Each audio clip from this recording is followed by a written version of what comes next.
Storm Team Weather Lab, KMAC meteorologist Lance Blocker. Does it get any better than this? Take a look right here from the Overton sky view, looking, of course, to the west. Now the sun reaching that horizon. We had a beautiful afternoon today. We do note the increase in cloud cover, a few extra clouds out there right now. That will only increase in coverage overnight tonight, and that is because of this low pressure center now pushing eastward. Now, right around Los Angeles, actually just south of there.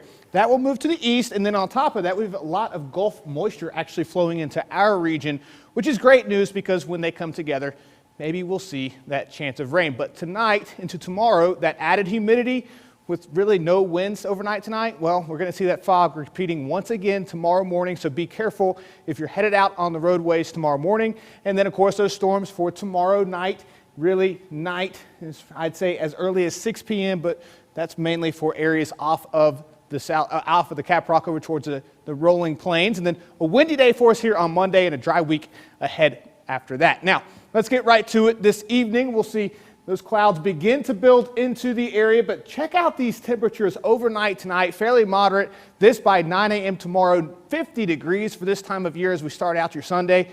That's great for us. We'll enjoy that. If you got a jog planned tomorrow morning, that'll be nice. You will note the humidity though.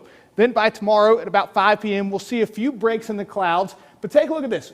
Check out where this one little area of breaks in the clouds is, from 68 degrees down in Gale, 66 in La Mesa. But if you trend northward, you don't get those breaks in the cloud. It's cooler still, but watch what happens because of that. You get the breaks in the clouds, added temperature, a little bit more fuel for the fire, and then you get to see this. Let's move this forward just a couple of hours here. We begin to see these storms pop up, especially east of Lubbock is what I'm thinking right now. There are some models. The trend is to bring these storms a little bit further west. I don't necessarily agree with that right now, unfortunately, but we're keeping an eye on it. Stay tuned for additional updates on that. Then as we push this forward now, by 9:30 tomorrow, the showers begin to impact especially southeastern Lubbock County, perhaps as far northwest as Lubbock.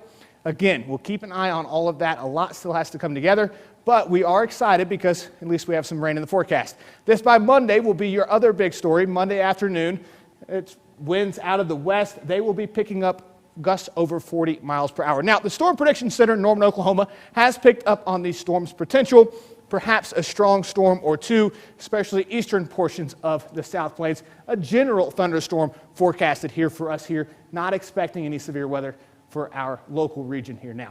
Rainfall, though, we'll be excited about this. I don't expect to see rainfall amounts this widespread, not as widespread as what we're seeing here, but where we see those storms pop up, where they build, they could dump a lot of water fairly quickly. You'll see here actually where this little bit darker shaded green, that's where a storm track is going, so it's bringing up that extra rainfall there. Now again for tonight into tomorrow, mild temperatures overnight, fog developing after midnight tonight. Then your 7-day forecast showing that chance of rain, especially late afternoon into the evening and overnight tomorrow night, followed by windy and clearing conditions for your Monday, high of about 58 degrees. Cooler temperatures right around average as we move through the work week, and a few more clouds on schedule for Thursday and Friday. That's all we got here from the KMAC Weather Lab. Eric Kelly has your latest in Red Raider Nation, including a look at the updates from Texas Tech basketball. Don't go anywhere.